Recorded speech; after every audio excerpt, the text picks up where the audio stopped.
నేరం చేసేశాడు. చెయ్యని నేరాన్ని, చెయ్యని తప్పుని చంద్రబాబు నాయుడు గారిని స్కిల్ స్కామ్లో ఆన్ రికార్డ్ పట్టుకుని 57 రోజులు లోపల ఉంచారు. కాబట్టి మనం కూడా బాగా లోపలుంచేయాలి, పార్టీని నిర్వీర్యం చేయాలి, మళ్ళీ వైఎస్ఆర్ కాంగ్రెస్ పార్టీ నుంచి మనకి ఎదురు లేకుండా చేసుకోవాలి. తద్వారా వయసు ఎక్కువైపోతున్నటువంటి ఇప్పటికి 75 ఏళ్ళు వచ్చినాయి, వచ్చే 5 ఏళ్ళకి 80 ఏళ్ళు వస్తాయి. కొడుక్కి జగన్మోహన్ రెడ్డి గారి చేత అడ్డంకి లేకుండా మిగతా వాళ్ళకైతే ఏదో ప్యాకేజీ మాట్లాడుకోవచ్చు, కానీ జగన్తో అది కుదరదు. కాబట్టి ఏదో రకంగా అడ్డంకి లేకుండా జైల్లో పెట్టి తద్వారా పార్టీని లెగలేకుండా చేయాలనేటువంటి వీళ్ళందరి సామూహిక కుట్రలో భాగమే రోజు వీళ్ళు వండి వార్చేటువంటి వార్తలు. దానిలో భాగంగానే ఇవాళ సిట్లో ఇన్ఫర్మేషన్ ఇస్తారు. ఎవరో వరుణో సందేశో లేకపోతే అగ్నో పేరు మీద ఆయన పట్టుకున్నాం, ఆడు పలానా చోట సమాచారం ఇచ్చాడు, వెళ్ళాం, 11 కోట్లు పట్టుకున్నాం. ఆ 11 కోట్లు జగన్మోహన్ రెడ్డి డబ్బులు ఇవన్నీ కూడా ఇది లిక్కర్ స్కామ్లో డబ్బులే చెప్పేటువంటి వార్త వెంటనే వండేస్తారు. మొత్తం అంతా కూడా వండేసి పొద్దు నుంచి అడావుడిగా చెప్తారు. అసలు నేను ఈ రాష్ట్ర ప్రజలను కూడా ఒక్కసారి ఆలోచన చేయండి. వీళ్ళ పచ్చ మీడియా ఏ రకంగా జగన్మోహన్ రెడ్డి గారి మీద రోజు వార్తల్ని, అంటే తప్పుడు వార్తల్ని ఏ రకంగా వండి వారుస్తున్నారు.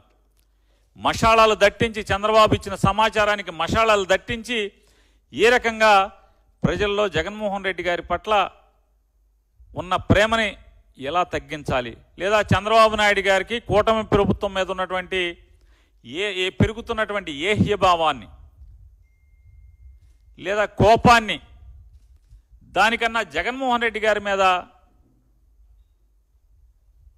ఈ ద్వేషాన్ని ఏ రకంగా మలచాలి, ఇటు నుంచి అటు మలచాలి, లేదా జగన్మోహన్ రెడ్డి గారి మీద నిందలు ఎలా వేసి వీళ్ళకు ఉన్నటువంటి దేశాన్ని పక్కదారి పట్టించాలి అనేటువంటి ఎత్తుగడలు చూస్తే సిట్ అనేది అంటే ఎక్కడా తప్పు లేనటువంటి సిట్లో ఒక సిట్ని ఏర్పాటు చేసి ఆ సిట్టుని 1,00,000 కోట్ల అవినీతి జరిగిందని చెప్పని మొదలు పెడతారు.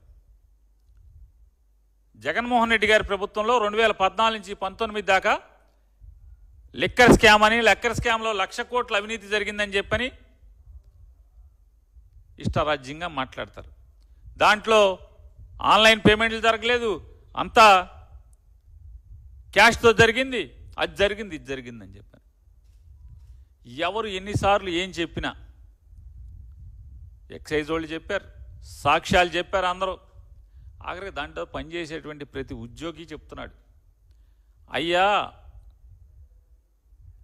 ప్రభుత్వ దుకాణాన్ని నుంచి, అంటే ఆంధ్రప్రదేశ్ రాష్ట్ర బెవరేజెస్ కార్పొరేషన్కి వచ్చేటువంటి ప్రతి సీసా మీద క్యూఆర్ కోడ్ ఉంటుంది, తయారయ్యేప్పుడే ఒక క్యూఆర్ కోడ్ ఇస్తారు, ఆ క్యూఆర్ కోడ్ ప్రకారమే అది ఏపీబీఎస్ఎల్కి వస్తుంది, ఏపీబీఎస్ఎల్ నుంచి ప్రభుత్వ షాపులకు వస్తాయి, ప్రభుత్వ షాపుల నుంచి ప్రతి సీసా అమ్మేప్పుడు దాన్ని స్కాన్ చేసి అమ్మాలి, అది లెక్క అప్పచెప్పాలి, సాయంత్రానికి బ్యాంకులో జమ చేయాలి, జమ చేయకపోతే మర్నాడు ఎక్సైజ్ అధికారులని, సంబంధిత ఎక్సైజ్ అధికారులని, దాంట్లో పనిచేసే వాళ్ళని కూడా అందరినీ కూడా పోలీస్ స్టేషన్లో కేసు పెట్టి లోపలేయటం జరుగుతుంది. ఇట్లాంటి పలు సంఘటనలు జరిగి ఉన్నాయి.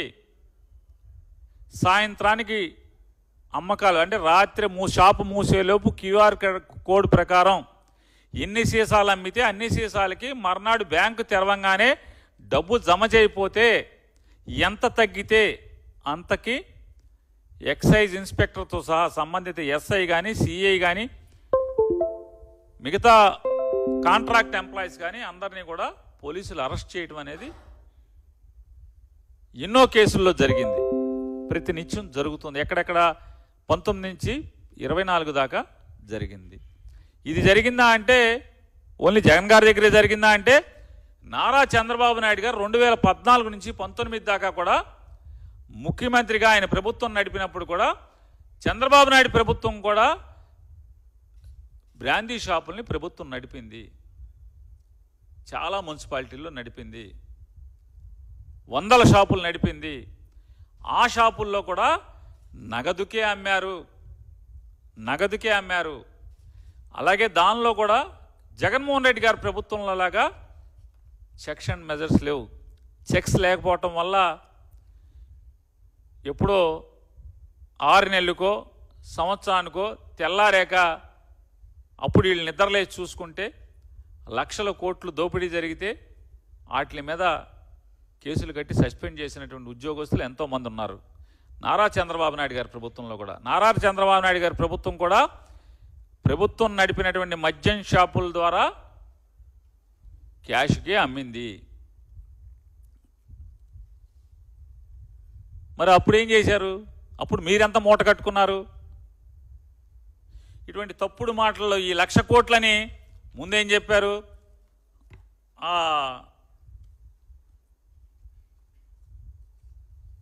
వాసుదేవ్ రెడ్డి కీలకం అని చెప్పి మాట్లాడారు. ఇవాళ ఈ 11 కోట్లు ఏం చెప్తారంటే మొత్తం వార్తలు ఇస్తున్నారు.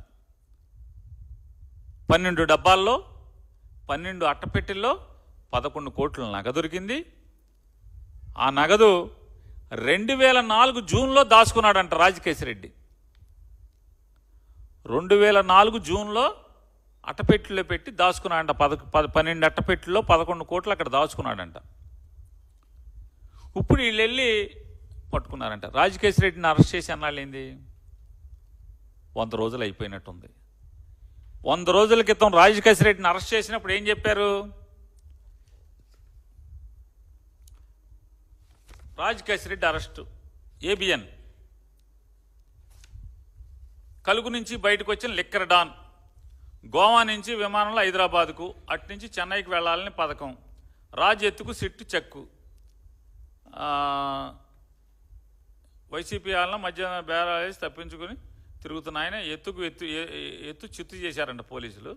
దీంట్లో ఇతను రాస్తారేంటంటే అతను ఒక మేధావి, పెద్ద క్రిమినల్, సూత్రధారి, పాత్రధారి, అసలు అతను మేధస్సు అమోఘం, పెద్ద స్కామ్ చేశాడు, అది ఇదని చెప్పి అతన్ని, అంటే అతని బుర్ర చాలా క్రిమినల్ బుర్ర, ఎవరికి దొరకదు, అద్భుతమైన మేధావి, ఆహా ఓహో, ఇంత క్రిమినల్ ఇంత లిక్కర్ డాన్ మనకెక్కడ దొరకడు ప్రపంచంలో అని చెప్పి ఆకాశానికి ఎత్తి రాస్తారు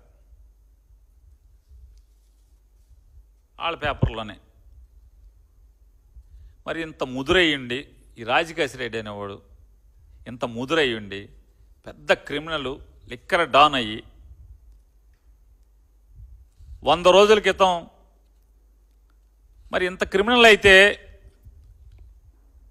నాకు చిన్న అనుమానం, గోవా నుంచి హైదరాబాద్ విమానంలో వస్తాడు ఎవడన్నా క్రిమినల్, పెద్ద ముదురు క్రిమినల్